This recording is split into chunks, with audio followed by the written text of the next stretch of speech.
I'm Corbett Wall with DV Auction. Here with the cattle market summary for the week ending January the 12th, where the board and your fat cattle trade was slightly lower, although it seemed a lot more negative than what it really turned out to be. But your cash feeder cattle in your auctions just a wreck middle of the week, just turning sharply lower. And you know, as we look back, we can see why that happened, but nobody really forecasted it was going to happen the way it did. But just really sharp losses, and it's bad for your guys that's still holding big feeding calves and any backgrounded yearlings that they have ready to sell. They are worth close to $100 a head less than they were just around Christmas time. But let's look at the board trade through the week. February live cattle, Monday was down $2.02. Tuesday back up 45 cents. Wednesday down 80. Thursday was up 20 and Friday up 30 cents, with February live cattle ending the week at 117.37. That's down $1.88 for the week, which really doesn't seem all that bad. Your April live cattle ended the week at 119.45. March feeder cattle and didn't see the severe losses really on the board, although it seemed worse because if you remember the end of the previous week, we had sharp losses on the board, and that's really what started the ball rolling and taking these cash feeders down so much. But March feeder cattle contract, Monday was down a nickel, Tuesday up 82 cents, Wednesday down 52, Thursday down 85, and Friday with some profit taken back up $1.27, with March feeders ending the week at 142.65, down only 68 cents for the week. Your January spot live or feeder cattle at 144.35, and we thought that there was no way that that the January feeder cattle and your cash were going to come together, but looks like by the middle of this coming week, I'm sure they will be together. And a lot of us thought it would be because there would be a rally in your January feeder cattle contract, but it wasn't. It was the crash of your cash feeders that brought them together. But fats for the week in the 5-area feeding region, 86,000 head, and that's a pretty decent trade, although it was an unorthodox trade. It happened early in the week with your trade sparking up at Monday, really late in the morning on Monday, and continuing into the early afternoon on Monday, and your trade basically was 120 live, and we saw a whole lot more volume on a live basis than we did on dress basis. Then on Tuesday we saw the dress trade really take a hold at 192, which really sounds better than the 120, but the way that these cattle are yielding, it's not, because there's just too much tag on these cattle from the storms and the wet weather that they've had over the last few weeks, and they're just not making that much dressing percentage. And late in the week we saw a little trickle of trade still happening, and it was still mostly 120 live. We did see a few 19 here and there on some plainer cattle, and your fed cattle exchange sold a few pins there at 119, but your market's still 120. And your dress trade, on the little bit of cleanup trade they had later in the week, it was mostly 191. So we are seeing that fade off. But look at the box beef cutout values.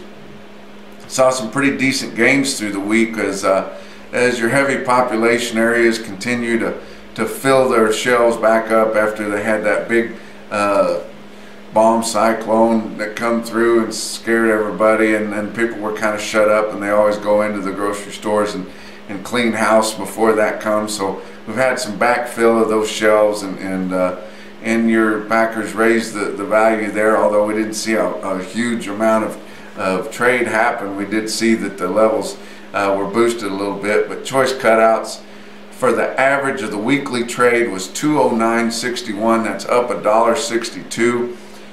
Select cutouts 202.98, up 325, and man, they've really whittled down on that choice select spread, just $6.63 for the average of the weekly trade for last week.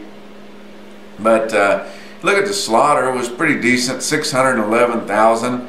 I couldn't compare it to the holiday week last week, but compared to the same week a year ago, 609,000. And your year to date, I know we're just in the infancy of the new year, but your year-to-date slaughter is exactly the same so far this year as it was last year through the first couple of weeks or so.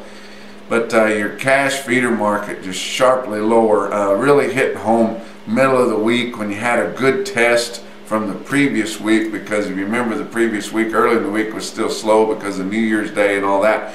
But when we got to the middle of the week and we had a good test from last week, $10 to $15 lower. That is a ton. $10 to $15 lower on big feeding calves, on what yearlings were to sell. Lighter weight calves, week to $5 lower, and I don't know that they would have been any lower if we hadn't seen the big drop off in the big feeders, but that lent some downward push then from there. But look at the auction volume. The largest weekly auction volume since 2010.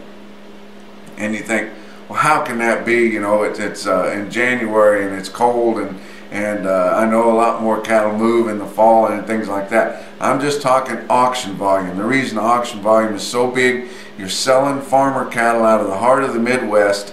They typically sell in the auctions, and it's auctions that are reported.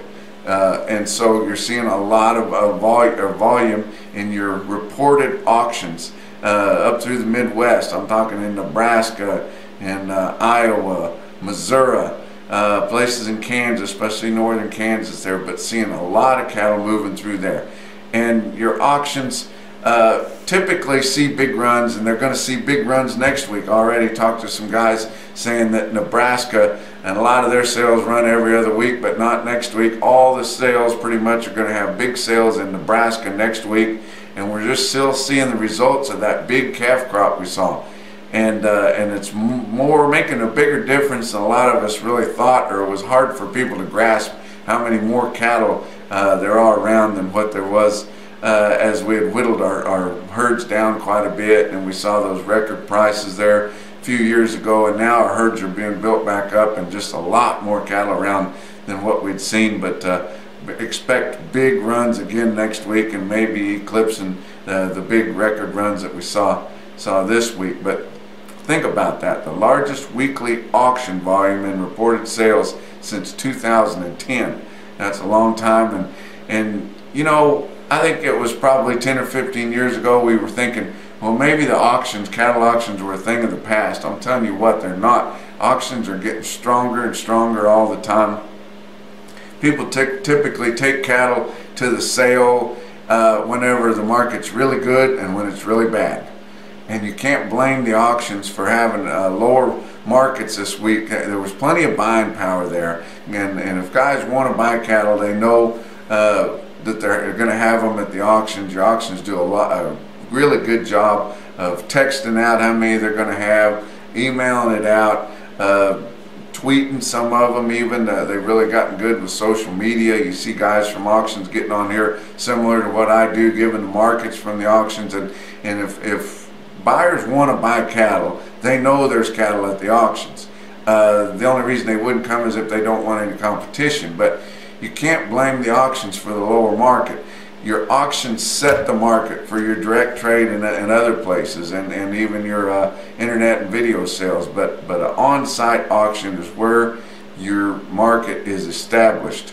And you know, you think that it's bad in the auctions, try to go out in the country on a week like this and get something done.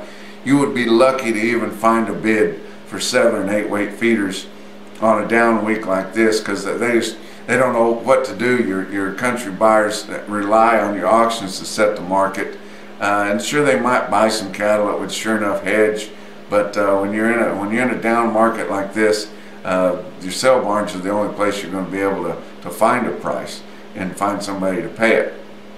But you look at your real-time index on Beef Market Central there, and the RTI, which we established to mimic the CME feeder cattle index, but you can watch it come together. It's always out there and reported. You don't have to wait till the afternoon the following day to find out what it is, and it's really done exactly what we thought it would do, especially this week as we saw a sharp drop in your cash feeder market.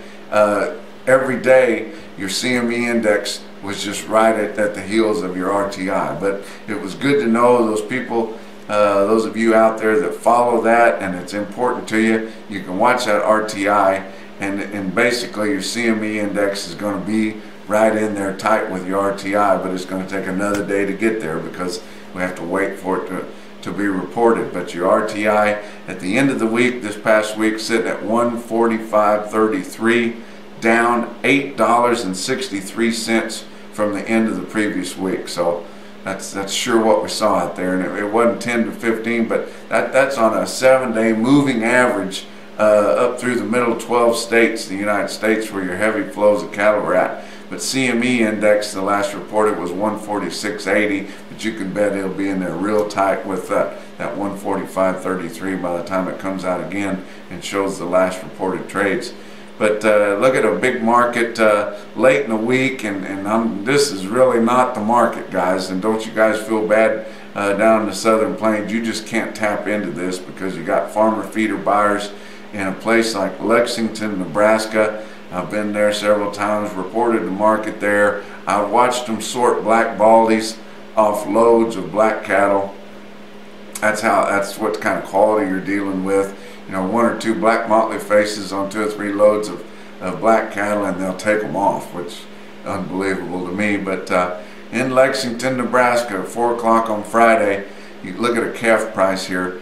98 head of 489-pound steer calves bring 209, and then on some big feeders, 5 o'clock on Friday, they had a load of 848-pound steers bring 151.85.